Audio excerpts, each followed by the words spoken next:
Hey, everybody. I have about an hour and have nothing else pressing right now, so I thought I would jump on and see how everybody's doing, see if y'all have any questions or anything I can respond to. I am also wanting to experiment with something with how folks are commenting. I'm curious what kinds of emojis or symbols or things you can include in a comment. So if anybody's willing to throw a comment up there where they're using some kind of symbol or emoji or something like that at the beginning of the comment, that would be great. Hi Brock, hi Baron, hi Doug. Hope y'all are doing well. What's up, Doc? Not much. Working on my book and just need to take a break for a little bit.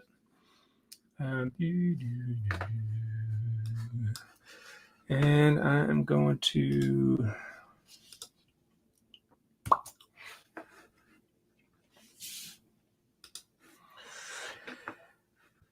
there's a huge list. Okay.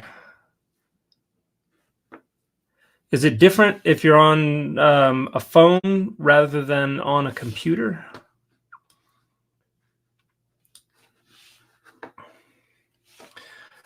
Ooh, hi from Australia. Hi from Alabama. Hope it's warmer there than it is here. Actually, it's 42 here. It's not too bad right now. Hey, everybody. Welcome. Hope you're doing all right. First order of business, switch from top chat to live chat. Okay.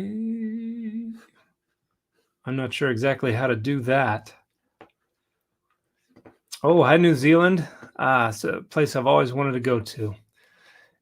And Puerto Rico. Hi, Pedro. Will you record and post this up later? Yeah, when I'm live on YouTube, it automatically records it and gets posted.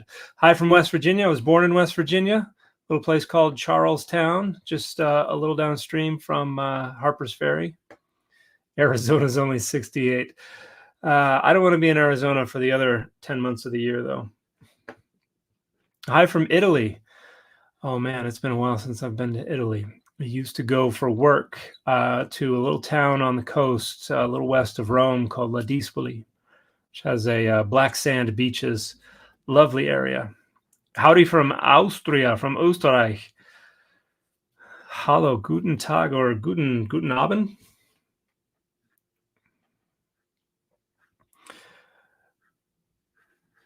Hi from Brazil. Your content has helped me a lot, so thank you. Muito obrigado to you too. Thanks for all you do, Dan. Hi from the UK. Hello, I was just out there in October, and the weather held out for us. It was wonderful. Top of the chat box to switch. So I'm in StreamYard right now. I don't know if, let me, hang on a second. Let me hop in onto YouTube and see if I can change anything from there.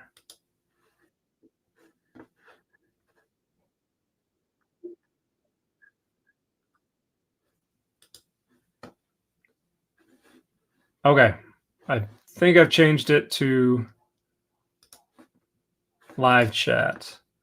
Let me know if that has or has not worked. Ooh, hi from the Bahamas. I bet the weather is very kind to you out there right now. That's another place I have not been that I would really like to go visit. Hi from Georgia. Hi from the burbs of Chicago. Hi from SoCal. I may be out there in January. There's some filming for something going on that I might be a part of. Hi, Caesar from Chile. I knew a dude from Chile who used to say, what did he used to say? Cubo. That was his way of saying hi. He said that was pretty standard in Chile, but I had no way of verifying that. Not sure on StreamYard. I'm on YouTube. Yeah, I opened up the YouTube and changed it on there. Hello from Romania. Hey, from Colorado. I went to high school and got kicked out of college in Colorado. I graduated from Niwot High School back in the 1900s in 1998, and then I did a semester up at the University of Northern Colorado, and they kindly invited me not to return.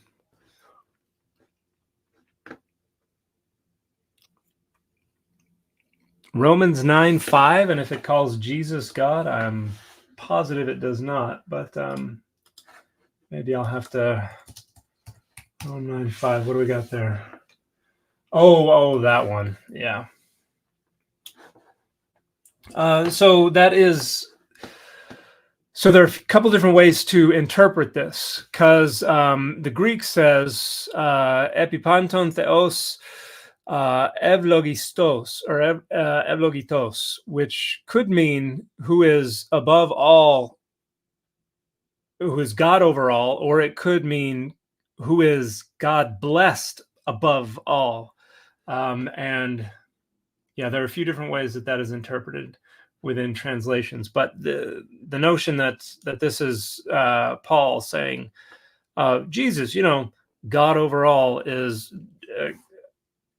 totally a departure from the rest of the way that Paul represents Jesus. Hello, have you considered engaging with any Book of Mormon inaccuracies, misinformation? Maybe you have, and I just haven't seen any videos. I don't spend a lot of time talking about Book of Mormon stuff. My goal is not to my purpose is to increase public access to the academic study of the Bible and religion.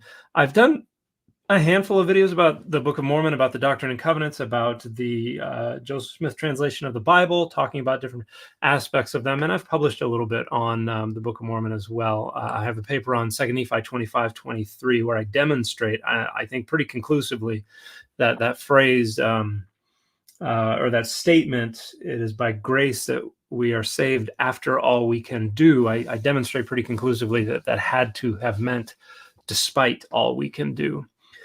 So I've published stuff and I've shared videos where I am correcting misinterpretations, particularly misinterpretations that aid in the structuring of power and values within the LDS Church. But inaccuracies and misinformation, I think there are better people who do that better than I do out there. So is this a Q&A? Yes, Swift C. My lives are pretty much always just an invitation to come ask questions and say hi. Hi from Maryland this week. I went to elementary school at Travilla Elementary School in Gaithersburg, Maryland. And then I went to 1 year at Robert Frost Junior High and would have gone to Wooten High School, just like my uncles before me who played for the football team there. But we moved to Colorado. Hi from San Diego. Hi from Texas. Lived in Texas for a while as well. Lived in North Dallas. Plano area, wonderful area. Are you going to do a talk while in SoCal? I don't know. It might be kind of a fly in, fly out kind of thing. Still got to figure out that. Oh, hey, thank you for the super chat, Camille Gregor. Hopefully I've pronounced your name somewhat accurately. Hi, you recently mentioned on Data Over Dogma that you're working on a survey of biblical scholars. I am. Any details? Is this an analogy of the Phil Paper survey? I've sent you an email asking if you need help. Not sure if you've seen it. I believe I may have seen a message. We're not in a position that we need any help right now. My sister, who is the director of data and analytics for a university in Colorado, is helping me out. But the idea is basically we want to get some demographic data from scholars. Are they tenure track? Are they contingent? Are they graduate students? Are they, where are they coming from? I want to know if they have a contractual obligation to defend inerrancy or infallibility or some iteration of that. I want to know how they identify as secular, as critical, as a devotional scholar, as an apologist, as a pastoral scholar. I'd like to know all that. And then we've got dozens of questions that we're going to ask them, thinking we're going to have them be able to decide on whether they want to answer Hebrew Bible stuff, or they want to answer New Testament stuff, or they want to answer early Judaism stuff, or they want to answer all of it. But we'll have a lot of questions on the kinds of things I talk about on my channel, but just things that are controversial or undecided in the scholarship right now, and just see what the scholars are thinking. And if I can get, I'm going to send it to as many different professional societies relevant to the study of the Bible as I can think of. And there are lots of them. And so I'm hoping we can get thousands of respondents, and then be able to say with quite a bit of confidence, excuse me, my gum is disintegrating in my mouth. Then we can say with quite a bit of confidence, this is the scholarly consensus, or there is no clear consensus, or something like that. Well, I think, and we'll also be able to use the data to also say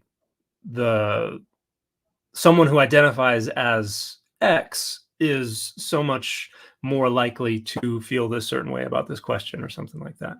So I think there's a lot we're going to be able to do with this with these data, but we're still putting things together. Have you ever been to Turkey? I have never been to Turkey. I would love to travel to Turkey, but it just has not been in the cards yet. Greetings from Costa Rica. Hola, hope things are going well for everybody out in Costa Rica. Hello from Oregon, from Gotham City. When is the book of Hebrews dated? Usually late 1st, early 2nd century CE. It's definitely not Paul.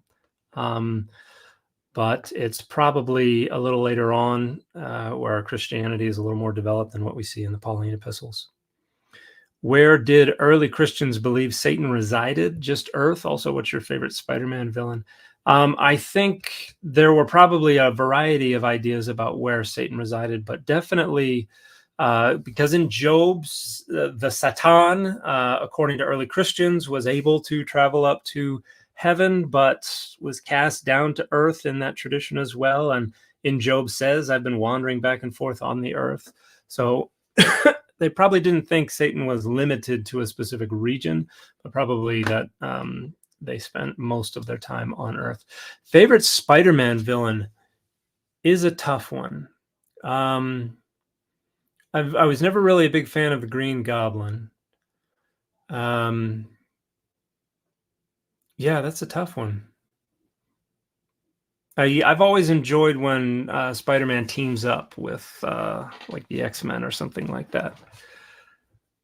Yeah, I don't know if there's any villain that kind of jumps out at me as cooler than the others. Yeah, they kind of all frustrate me to some degree or another. Question: what did Jesus most likely look like? Long hair, short? We don't really have anything to identify Jesus by. The best we can do is just try to figure out what the average person probably looked like there, and then just say the closer Jesus was to the average, closer he would have looked like this. And so I don't know off the top of my head if he would have had long hair or short hair. The earliest depictions are kind of aligning with kind of Greco-Roman iconographic conventions that depict him with slightly shorter hair, but we don't know the degree to which that's reflecting actual knowledge of how Jesus looked versus just reflecting the iconographic conventions of that time period. With all due respect, you said not to assume the Bible is univocal, but on your discussion of the date of the birth of the Messiah, according to Rev 12, you referenced Matthew. I don't know that, according to Revelation 12. I don't know what you're talking about according to Revelation 12. I don't think I discussed the date of Jesus's birth according to Revelation 12, unless you're talking about, is this about the stars? The war in heaven? Oh, okay, so if this is about the notion that the constellation here that is being referenced has some prophecy that's supposed to be fulfilled right now or fulfilled at a certain date. Yeah, I'm afraid I don't know exactly what you're talking about. The date of the birth of the Messiah. Yeah, if you could give me more detail, I'll try to respond. But I'm not presupposing univocality there. I'm probably trying to figure out what the most likely assumptions about the dates of Jesus's birth at that time period were, and Matthew is one of the ones that gives us the most data about what early Christians would have thought. Opinion on the authorship of Ephesians? Undecided. I kind of suspend judgment. I know that's one of the disputed ones, and I don't have strong feelings either direction. I'm happy to let people who are better at that discussion duke it out, and then I will accept whatever consensus comes out the other side. Dan, tough question, but what is your favorite version of the Bible that is copyright free? That would have to be, I think the closest to the editions of the Bible that I like is copyright free is probably the Revised Version, which was originally published in, I think the New Testament was published in 1881, maybe 1885 for the full Bible. But that is a revision of the King James Version. That is the grandfather of the NRSV and the father of the RSV.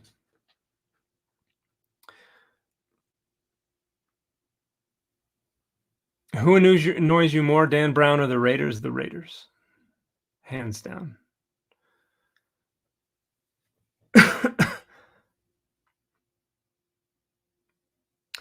I'm hoping to fix up the Bible pages on Wikisource eventually, but they only work with copyright-free sources. Wondering which version I should focus on. I'm pretty sure the RSV is still under copyright, because that would, well, maybe it's not. Or if it is, it's probably coming up. Coming up soon. American Standard Version was published in, actually, yeah, the American, so the RV was published in the UK, but there were a bunch of scholars who were participating who were American who wanted to publish that version in America using Americanized spelling and stuff like that. And if I recall correctly, the American Standard Version, they were like, okay, but you have to wait 20 years. And so I think the American Standard Version, which was published 20 years after the RV's New Testament, I think that's what that is. So that might be the a better one.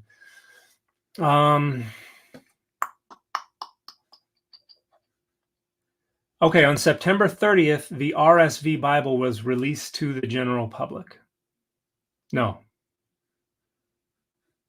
that just means it was published. Copyright. Okay, it looks like it's still under copyright, although it would be, at least the initial versions would be coming up, expiring soon. Have you done any debates? If so, is there video? No, I'm not a huge fan of debates. I don't think they really help people get to the data. I think they're more performative than anything else, and that's not a good way to engage in debate, to put people on the spot and then expect them to be able to respond when they haven't had time to look at the data or interrogate the claims. Hey, Dan, Data Over Dogma has become one of my favorite shows. Great to see you. Well, thank you so much for the kind words. I really appreciate it. What's your criteria for responding to content creators that criticize your content? How I'm feeling that day, I guess. I don't have any objection to responding to most folks. If it's a smaller account, just because I have had responses result in other people getting harassed and getting their accounts shut down or getting chased off of TikTok in the past, I don't like that happening. And so I normally won't stitch or respond to somebody if they don't have if they have a small following. But if somebody comes out swinging at me in rather disrespectful ways, I might feel less inclined to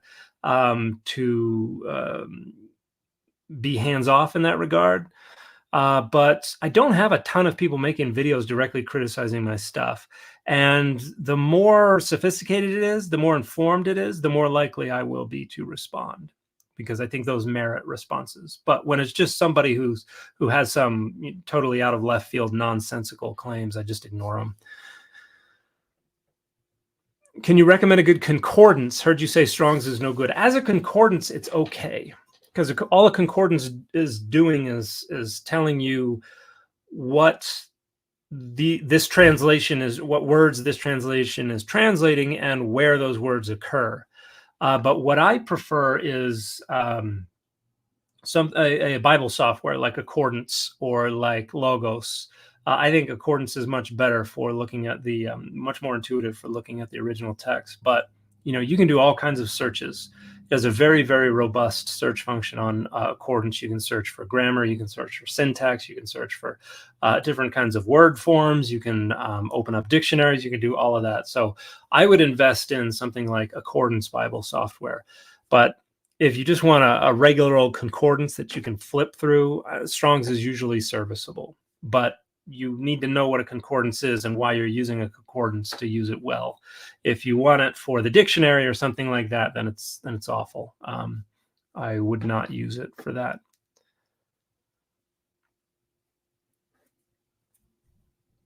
What is a good book on Hebrews and the Revelation that shows historically they were not part of the canon until the 4th century?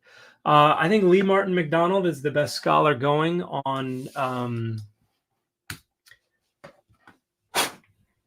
the development of the canon, and I think he's published kind of his big, his 2-volume, The Formation of the Biblical Canon, Volume 1, the Old Testament, its authority and canonicity, and then Volume 2 is the New Testament, its authority and canonicity.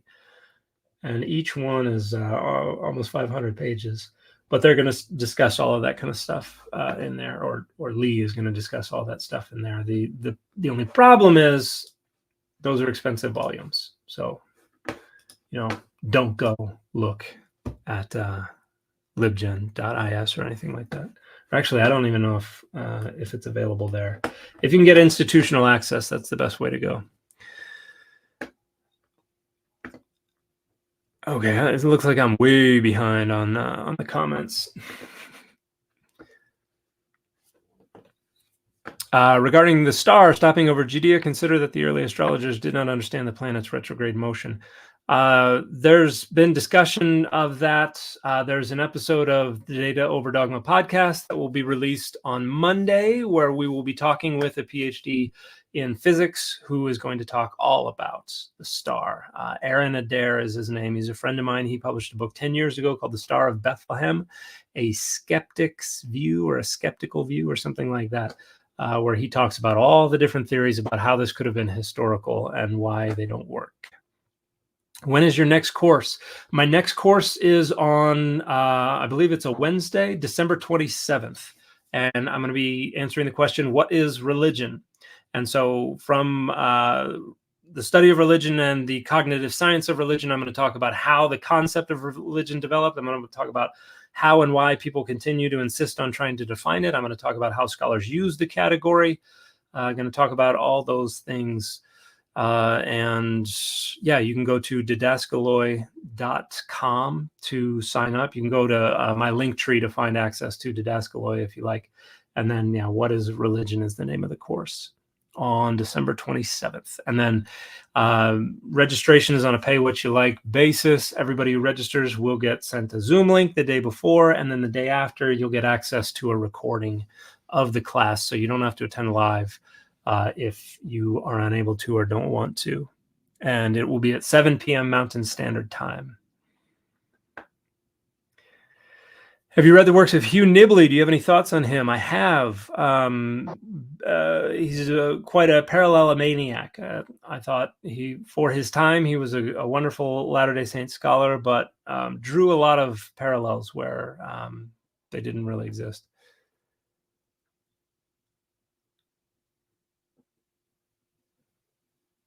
Hi, Dan. I was following you on X, and I posted some snide remarks on a post you put up, and I feel bad for it. I go by Noble Stranger on X. I was being short-sighted. Just wanted to say sorry, man. I appreciate the comment and the apology. I get snide remarks on Twitter all day, every day, so I do not remember. But I don't know if I responded to you or not, but I appreciate the apology. And no worries. It happens. I make snide remarks too that I later feel bad about.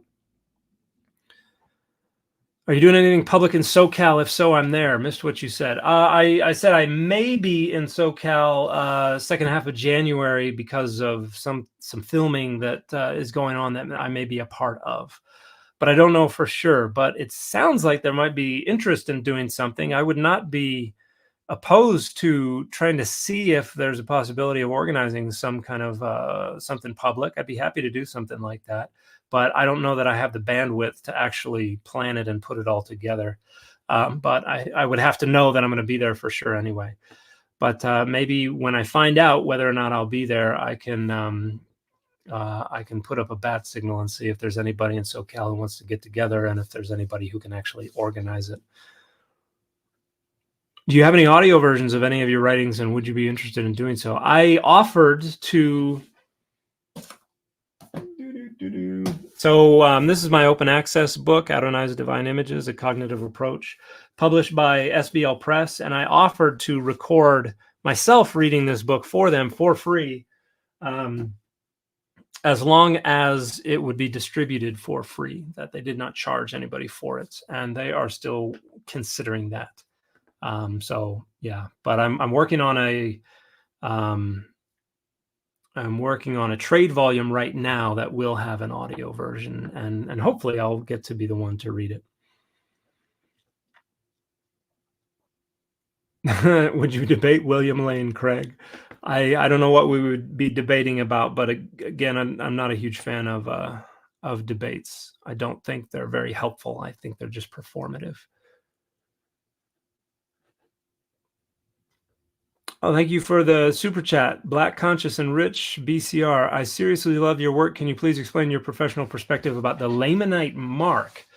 So we see this in 2 Nephi 5. I think it's pretty clear. I know there are arguments for getting around what it seems like on the surface. I think the data indicate that this is a reference to a mark of dark skin, of black skin. And I think this is probably fitting within early to mid 19th century ideas about the origins of different racial categories. Now, the curse and the mark, I think the text is distinguishing the two. I don't think it's accurate to say that the mark is the curse, but there is also an argument to make that it's being treated inconsistently throughout the Book of Mormon. So I think it's definitely reflecting 19th century racial politics and attempts to historicize, figure out what's going on with the different racial categories. But I also think that we are very quick to reduce it to our own categories and our own understanding of these things. There is a wonderful discussion of this that I have to look up so I get the name right.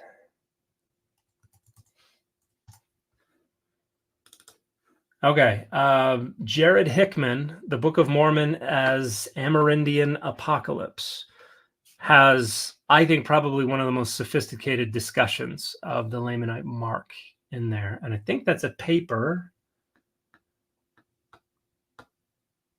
Yeah, I think it's a paper. It might be in a journal. American Literature is the name of the journal, volume 86, number 3 from September 2014, published by Duke University Press. I think that's a wonderful paper. I think anyone who's interested in this question should check that out. But thank you for that question, and hopefully I've given you enough data. But I've got other research that I've done in the past on that would take me a while to dig up, and I can't remember off the top of my head. What's your general opinion of Don Bradley's scholarly work? I think Don does a great job. I think he offers a lot of incredible insights to what was going on in the early and mid 19th century. I don't know that I have the expertise to challenge him on any of the main things that he has talked about.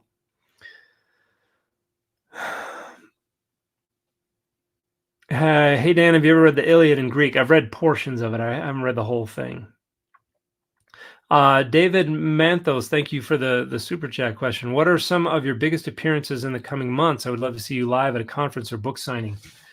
I think I have kind of blacked out my calendar for the most part, with some very few exceptions over the next several months, because I need to get my book finished that I'm working on. So early 2025 is when I'll be on a promotional tour for my book. But I will be presenting at Washburn, a college in Kansas, in March. That's the only one that springs to mind immediately. I don't know that I have many other public appearances.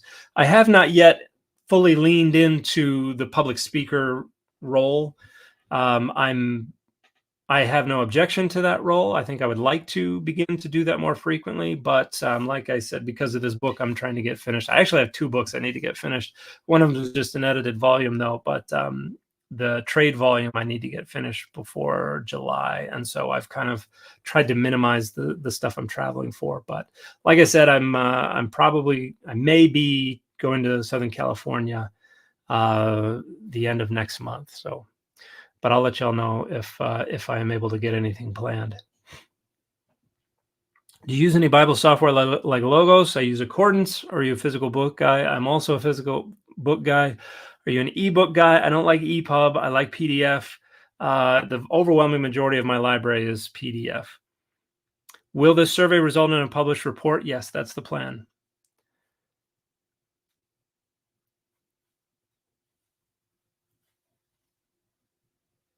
A nice watch band. Oh, thank you. My wife got it for me as a gift.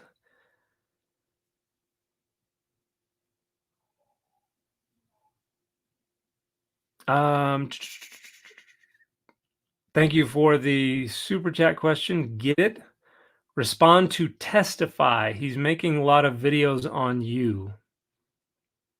I don't know who Testify is. Is their handle really just Testify?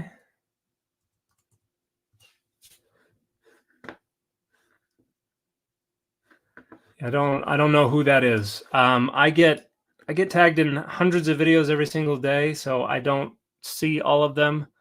And if it's folks saying things that don't merit my attention, I usually just overlook them.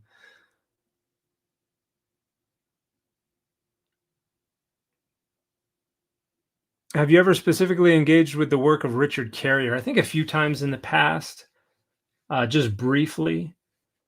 But yeah, the thing about Richard Carrier's work is a lot of it is kind of gish gallopy, where he's gonna just lay out a bunch of stuff, and most of it is going to be a fringe view, something that goes directly against the academic consensus.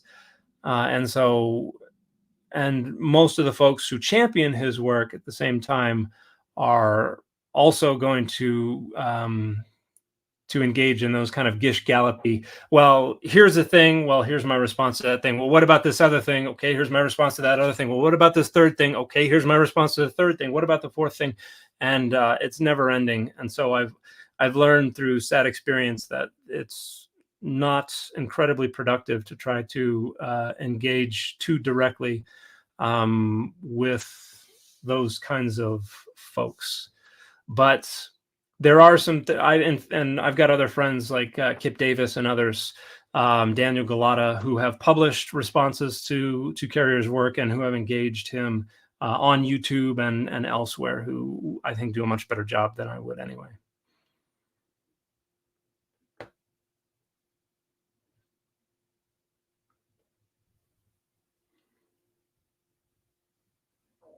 Hey, Dan, are you a fan of Good Omens? I have not seen the second season yet. I enjoyed the first season. It was kind of a slow burn, but I have to find an opportunity to see the second season. Best resources and or arguments for the writings of Peter being forgeries. I think a good critical commentary is probably going to do a good job. Let me see if I can. I think the NTL probably has good probably has a good discussion. Let me see if that's this one. Yeah. So Lewis Donaldson not Donaldson, but Donnellson, published a commentary in the New Testament Library, 1 and 2 Peter and Jude, and I imagine that will go into pretty good detail. In fact, let me just look real quick. Authorship, page 15.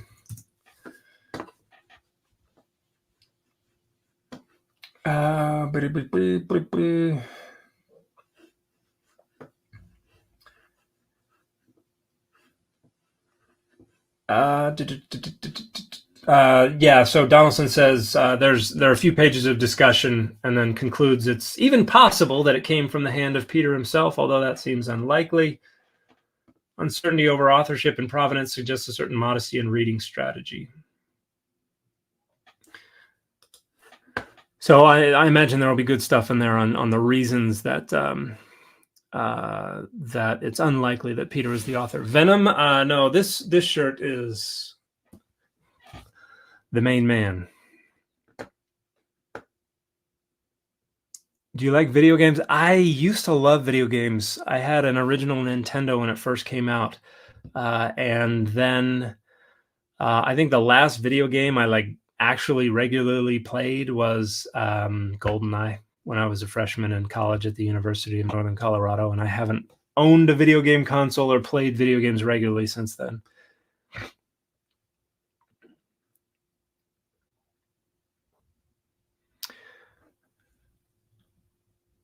I'm currently on my last year for the MDiv at Fuller, looking for options for doctoral studies. What institutions would you recommend? I wouldn't recommend an institution so much as I'd recommend you find someone you want to work with or a program that you think really fits what you want to do.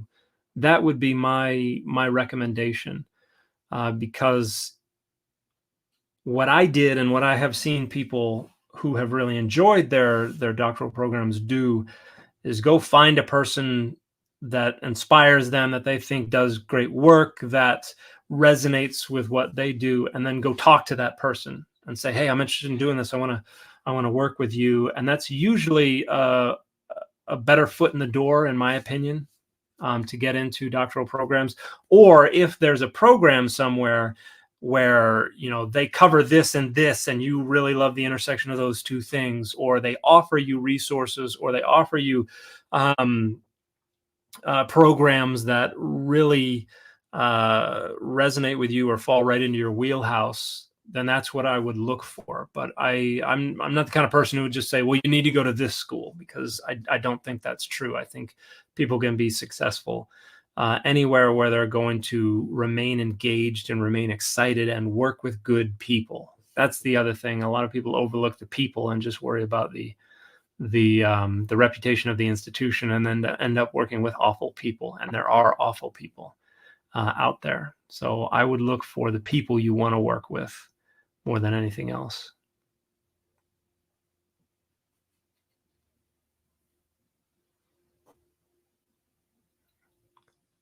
Greetings from South Africa. Well, hello. I hope you're having a wonderful time. My family was down there in South Africa several years ago when I was out of the country, and enjoyed going down south and saying hi to the penguins. I've always wanted to visit South Africa. I've got colleagues who have been there numerous times. I think you should keep the beard. The beard will be back. I am giving my wife a temporary reprieve because she was getting a little tired of the beard.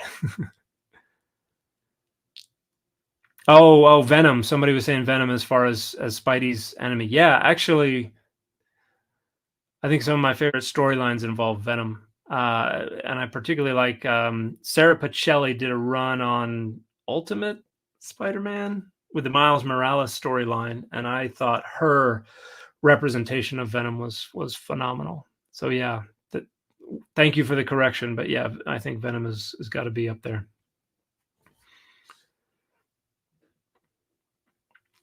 You've said Bible passages have no inherent meaning. I understand squiggles have no inherent meaning, but can't we say that authors do have an intended meaning? Absolutely, but intended meaning is not inherent meaning. Intended meaning is the author has the concepts in their head and they encode it into those squiggles, but the concepts in their head don't go with the squiggles. They have that relationship that they're aware of, that they have experience with, between the concepts and the squiggles. And then they have to say, these are the squiggles that most closely match my understanding of what's in my head. And then it's just up to everybody else to try to construct their own meaning based on their understanding of and experience with the relationships between those squiggles and between semantic content. But it doesn't mean anything to say that means they have inherent meaning, because there's no way to extract that inherent meaning. Every last physically possible way of producing meaning from the text requires somebody construct it within their own mind. There is no tool, there is no resource, there is no process, there is no mechanism by which you can crack open a text and extract the author's intended meaning in its exact way, shape, and form. That is just a physical impossibility. That's not how reading works. So I hear that I'm surprised by how much people say, of course there's inherent meaning because they intended it to mean something. But intended meaning doesn't mean inherent meaning. There is no inherent meaning.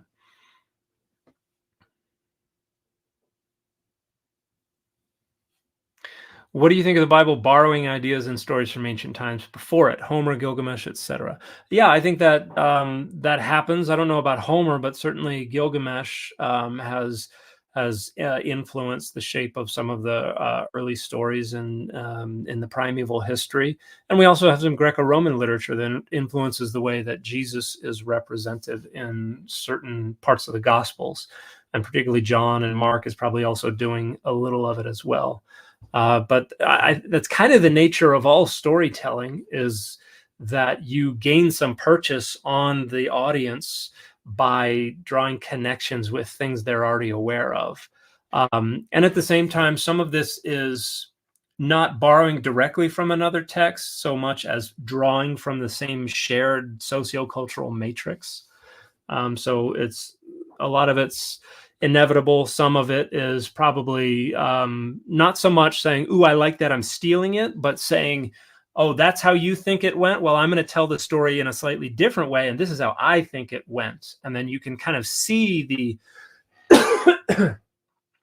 that there's a relationship, even though it may not be direct borrowing, it may actually be responding to and rejecting. So there are a lot of different ways that traditions can influence one another.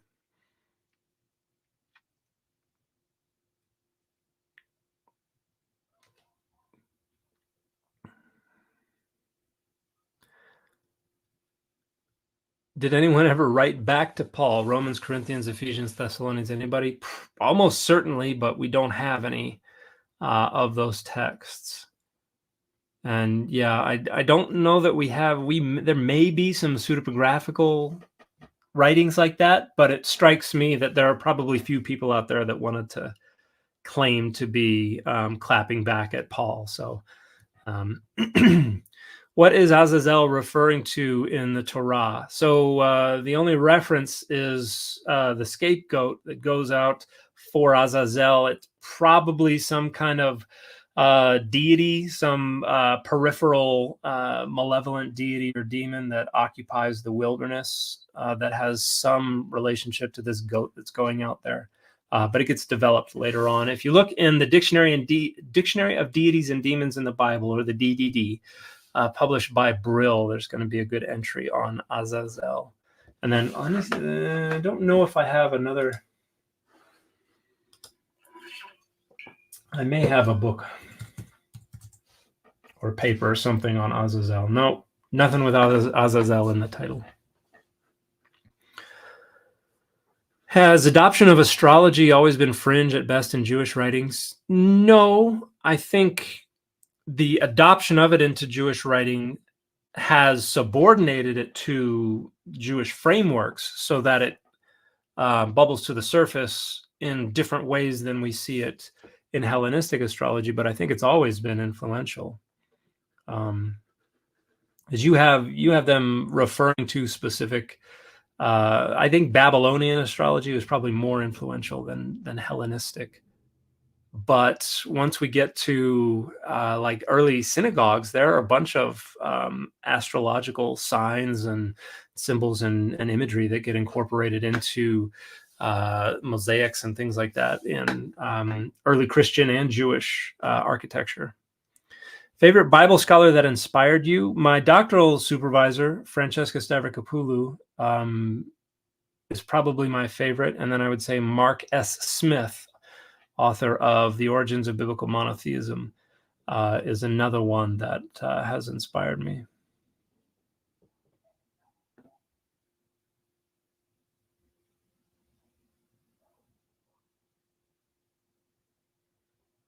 Have you played the Fallout games before? I have not. And so I have not played Fallout New Vegas, DLC Honest Hearts. No, I've not played any of those games. I don't know much about those games. Doug Vincent, thank you for your scholarship. Merry Christmas. Well, thank you so much, Doug. I appreciate that very much. And Merry Christmas to you too. I hope you get to spend Christmas around family and friends. The Raiders are nowhere close to being as annoying as the Steelers. Agree to disagree. Are there any biblical stories you personally enjoy as story/literature? I think Jonah is fascinating. I like it as literature. I think Job raises some fascinating points, although I think it's too long to serve me as literature. I think some of the historical books have Samuel King's and Judges have some fascinating stories in them. What about scripture apps? Is there a comprehensive repository for all the biblical scholarly work akin to the LDS Scriptures app? The U version has an app that gives you a lot of access to Bibles, but Accordance also has an app. So I use that for most of the time when I'm looking for on my phone and need to access stuff. The People's Weenus, thank you for super chat question. At what point in the biblical timeline do you think history starts mixing with myth? Is it linear, or are there hot spots of historicity throughout?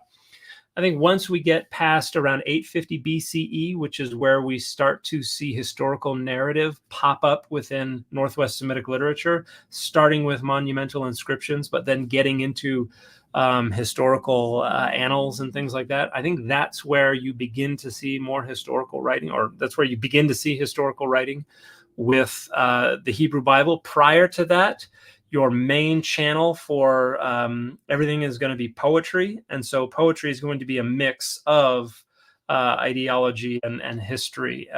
There's a great book. I'm forgetting what his name is.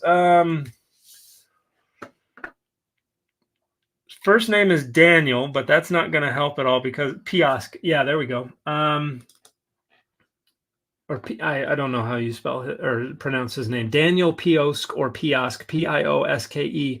Memory in a Time of Prose, Studies in Epistemology, Hebrew Scribalism, and the Biblical Past. Is a great discussion of moving from poetry into historical prose and how all of these are making use of social memory and how we can and cannot reconstruct a picture of the past based on interrogating that memory.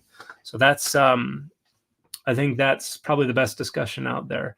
But there are we think some of the poetry from before 850 BCE has some history associated with it, but for the most part, it is reconstructing the past in a way that serves the author's own present. And so it's going to manipulate the story in ways that serve those interests, which usually means altering the story.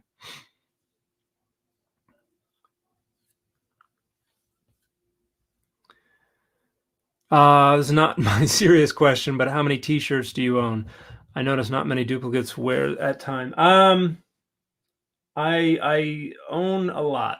I've never counted them. I did a T-shirt tour a while ago on TikTok, and I don't think I counted how many there were. But after it, I realized that like a third of my T-shirts were in the hamper or in the wash. And so there are more. So maybe I'll have to do another round of a T-shirt tour, but it's in the neighborhood of dozens. Dan, since we were in December, what would you say is the most important discovery of the year for the study of the Bible? I don't know that there was anything discovered this year that's really changed much. I think the biggest stories have been things that we thought we discovered that turned out to be not those things. So, for instance, there was supposed to be a potsherd that had Darius's name on it that turned out to be somebody's little teaching tool that they dropped at a tell that was picked up by somebody else. And that was an embarrassing moment for Israel Antiquities Authority. What is it called? The Mount Ebal inscription that turned out to be a fishing weight. I haven't mentioned that on social media. I should have done a story about that, but just a couple of weeks ago, there were some papers published that were examining this Mount Ebal inscription that some scholars argue is from the time period of Joshua and has curses written out on it. And a bunch of other scholars are like, nope, that is pure and utter nonsense. And now we've got these publications that suggest it best fits the form and function of Bronze Age fishing weights, like a sinker. It's literally a little sinker. So that was a big story for a while. Yeah, I think the stories that have gotten the most play have turned out to be forgeries or just misrepresentation or accidents or things like that. What's another one? Another one is the Pool of Siloam. Almost 20 years ago, we discovered 3 corners of the Pool of Siloam. We thought it was located in another spot right at the end of Hezekiah's tunnel, but we were like, it doesn't really fit that well. And then we found the actual Pool of Siloam a little bit further away. And then most of it was underground, though, and was the property of someone, I forget who. But the Israel Antiquities Authority managed to strong arm, unfortunately, those people to sell that property. I don't think we'll ever know how devious that whole process was, but they got all that property so that they could excavate the rest of the Pool of Siloam, and they dug it all out, and there was nothing there. So it seems like only that little corner that was originally excavated is all that remains of the Pool of Siloam. So there have been a lot of kind of oopsies and unfortunate mistakes and things like that. That I think has been more prominent than any actual discoveries that were going to change anything in biblical studies. What is your assessment of the Menge German Bible translation recently introduced as the LDS digital standard for German compared with the long-used Einheitsübersetzung?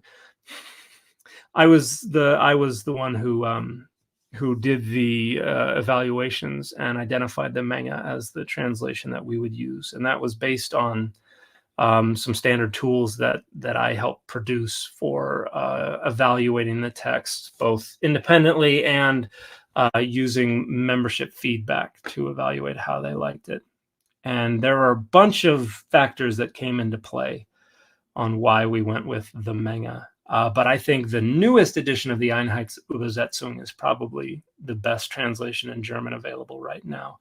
And if we could have purchased licensing for that would have been our preference overwhelmingly, but they did not allow us to do that.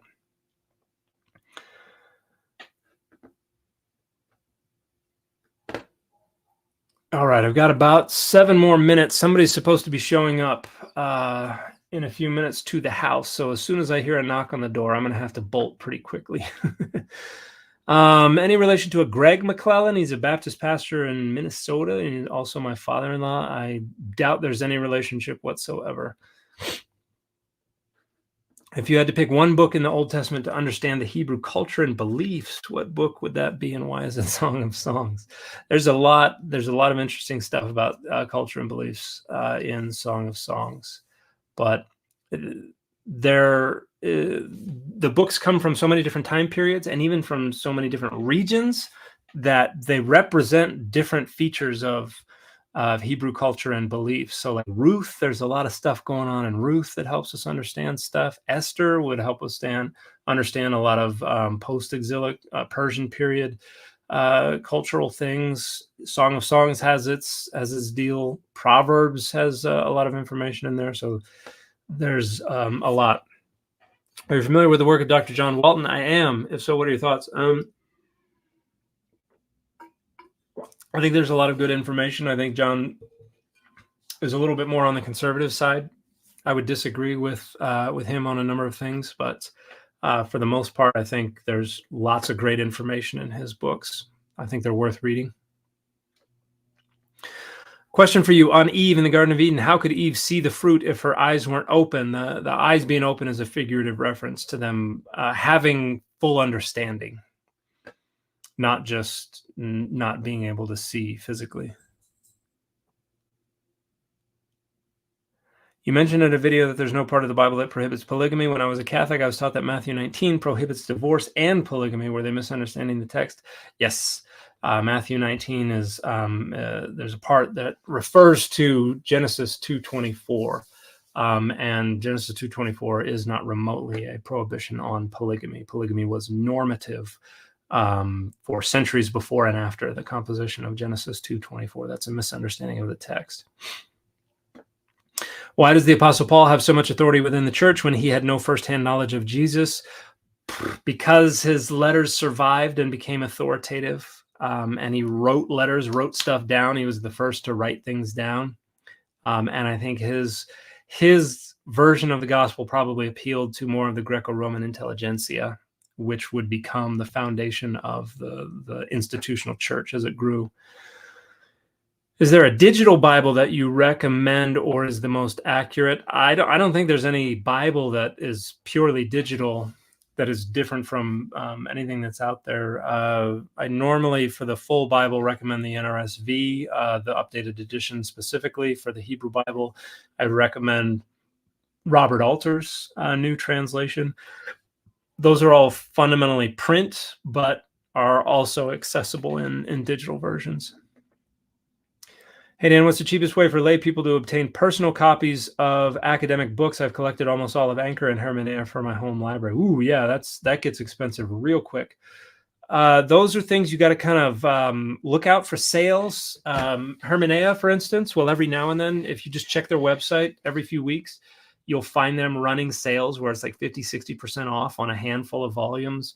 Otherwise, you go to like eBay or used bookstores or things like that, because sometimes those things will pop up there. But if you're looking for actual hard copies, yeah, that's going to be the best way to do it. If you're looking for PDFs, there are all kinds of ways to access those things in digital form.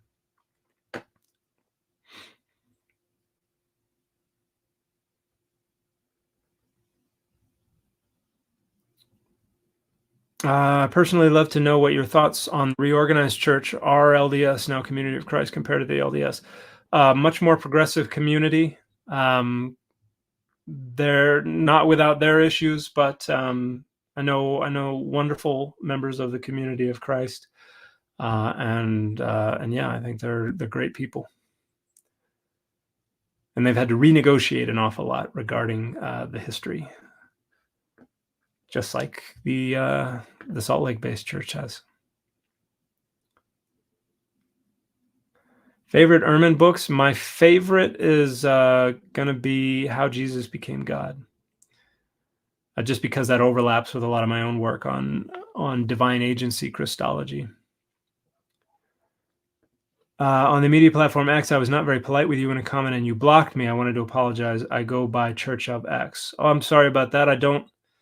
I am quick to block on a lot of social media because I value my time, and at the same time, I feel a responsibility to respond to people who are responding to me. And so if I get the impression that someone's not going to listen to reason, is not engaging in good faith, or is otherwise wasting my time, I'm very quick to block.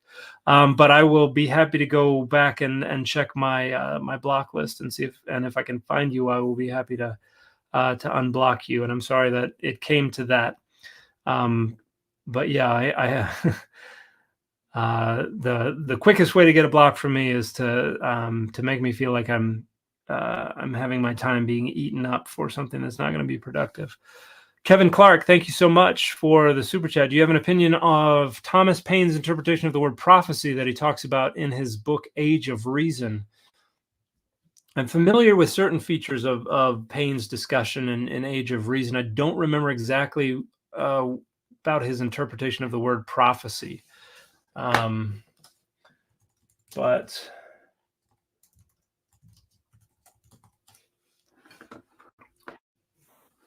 examination of the prophecies, which exposes all the so-called prophecies as either relevant, taking that context from the original Old Testament passages. Deborah and Barak are called prophets not because they, oh, that's interesting,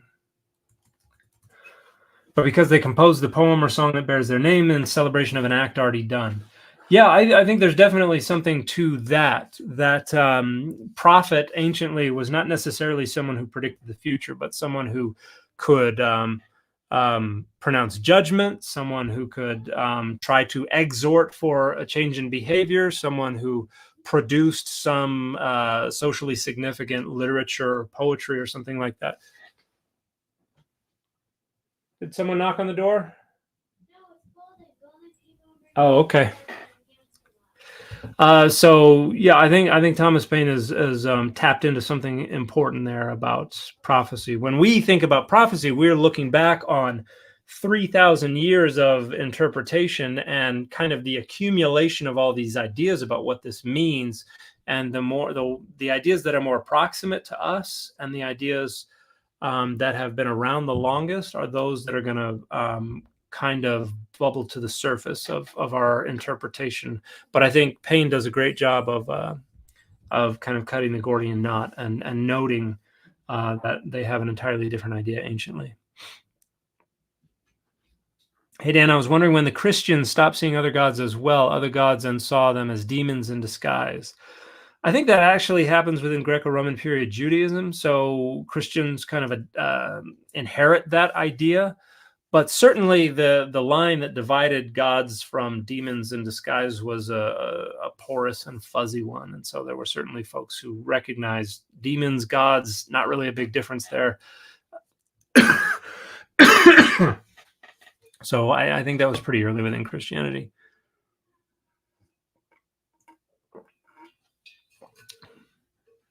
My serious question, open to your interpretation, not as a scholar, as a human being, if that is okay with you. What are your thoughts on loving God more than Jesus, or vice versa, loving Jesus more? I think the idea that somebody loves Jesus more than God when they believe Jesus is God is kind of more of a credibility enhancing display than a reflection of some kind of deeply embedded conviction.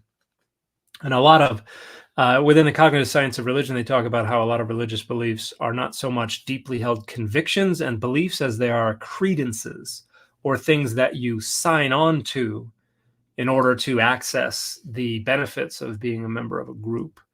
And that frequently happens within religion.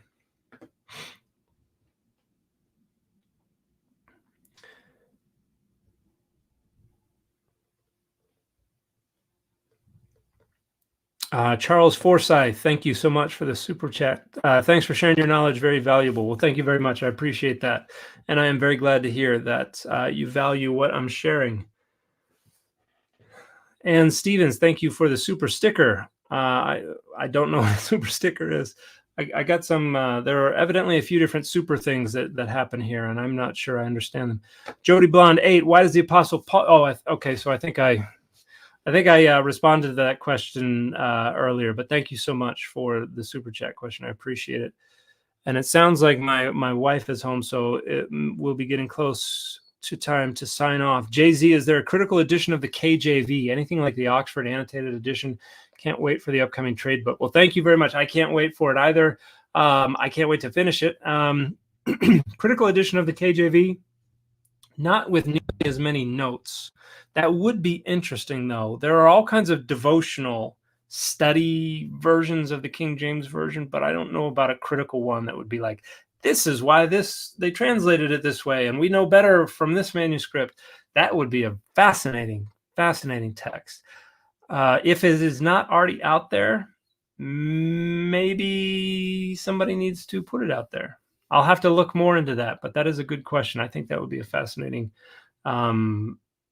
fascinating publication just to examine the KJV as an artifact. Okay, what was that for me? 95% of the time. Thank you.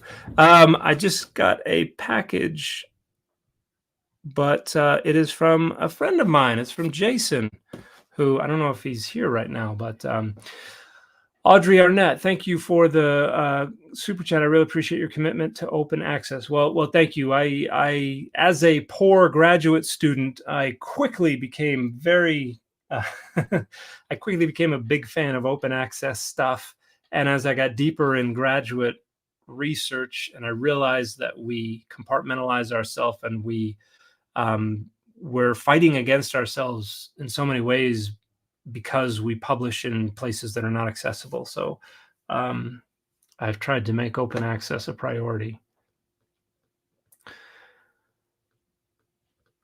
And I'm going to $50 super sticker. Oh, wow. Thank you, Yasser Sanchez. Thank you so much. I appreciate that. I don't know. Okay. I'm still figuring out how all this works. So sorry if I'm messing up your experience.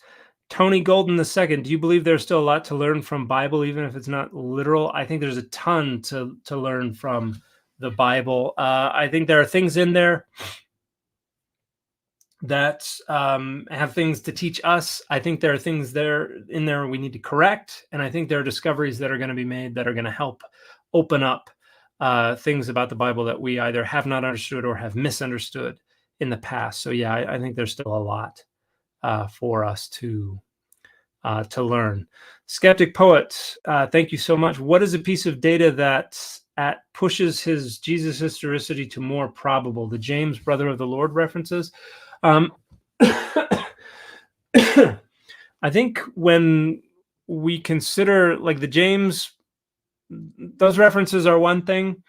I think when we gather it all up and try to explain how we got to where we got with the Gospels, with the references in Josephus, with all of that stuff, the spread of Christianity, how it got to Rome, all that. When we gather up all those data and try to explain how it got to that, there's not an explanation that begins from somebody made all this up that is very convincing. The explanation that makes the most sense is that somebody took an actual story about somebody who was an itinerant apocalyptic preacher who was killed by the Roman state for his troubles, and whose followers started insisting that he had come back from the dead. I think that is the most likely, most rational, most reasonable source for the traditions and how they got to be the way that they are when they start popping up in the literature and in the manuscripts and in the other historical writings and in the other societies around ancient Judea. So it's not that there's one piece of data that is the linchpin. It's that there's not a good explanation for how this all could have started from somebody or some group of people just making it up. So yeah, it's complex though. I think Bart Ehrman's book, now I've forgotten what it was. Did Jesus exist? I think is what it's called. I think he's a little more positivistic about data than I would be. Yeah, Did Jesus exist by Bart Ehrman. I think he goes a little further. I would say we can be certain. I would say it's more likely than not. But I think that book probably highlights the majority of the data and the best data. Smile of Whispering Chaos, thank you so much.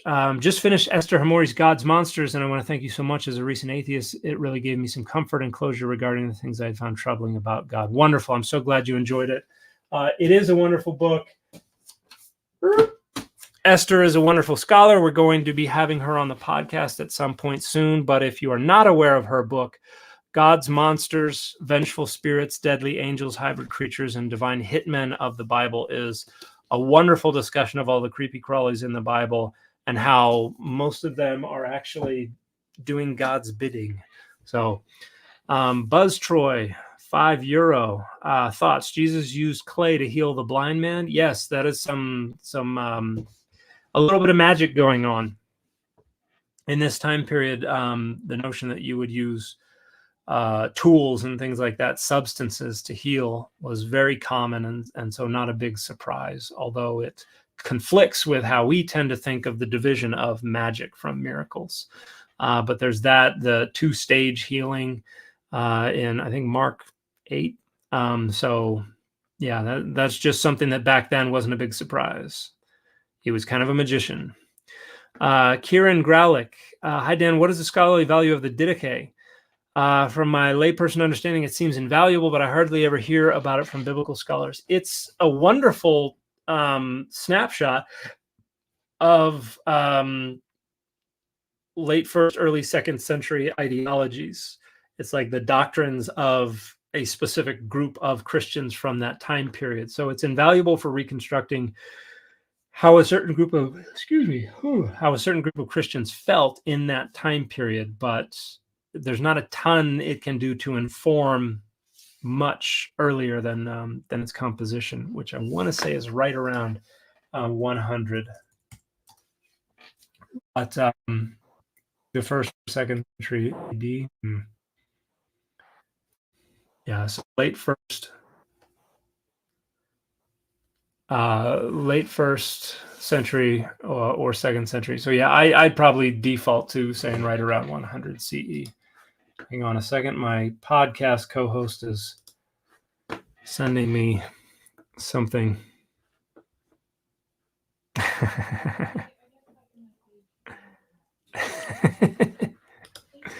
Saying we should go to Jordan Peterson's attend Jordan Peterson's world tour. Chris Mathis, hey Dan, I appreciate your content. Was Jesus a Yahwist? In other words, did Jesus worship the God of Israel, or is his conception of God different? Jesus would have worshipped the normative conceptualization of Adonai as it existed within first century Judaism, which is not the exact same conceptualization as existed in Persian or Babylonian or pre-exilic Israel. It was definitely a different concept, but it was what was normative within that group in that time period. So there were probably some idiosyncrasies about it that we're not aware of, but yeah, it was a pretty normative concept based on the scriptural heritage that we largely have now, although there would have been also a lot of other texts. The Enochic literature was a lot more influential than it is now. Other texts, pseudepigrapha, apocrypha, would have been influential as well. Tony Bell, thank you so much. Thanks for your time, Dan. I love your work. I appreciate the very kind words and the support. It means an awful lot.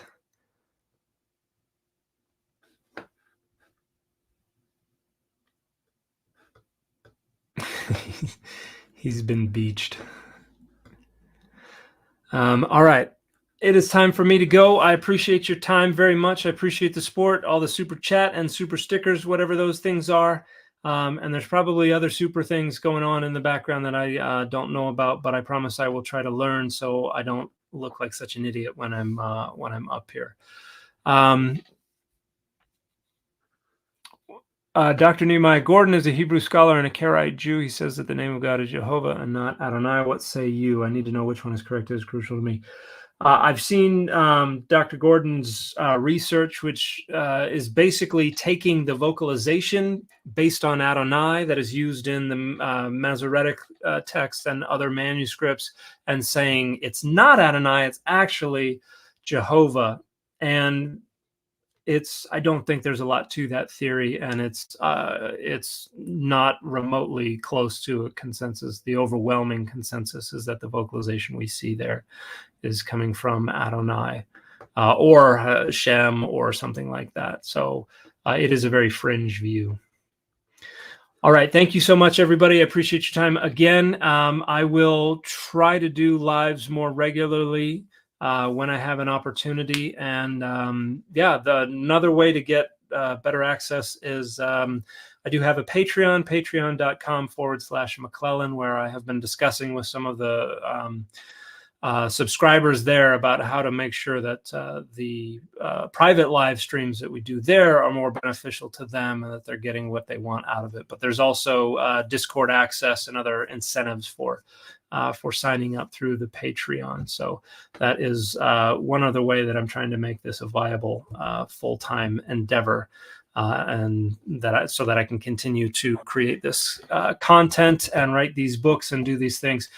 Thank you so much for your time again, and I've got to go, and I hope you all have a wonderful afternoon and enjoy the rest of your week. And for those of you who celebrate, I hope you enjoy your Christmas as well and are around people who love you and that you love and around whom you are safe. Thank you so much. Have a wonderful day.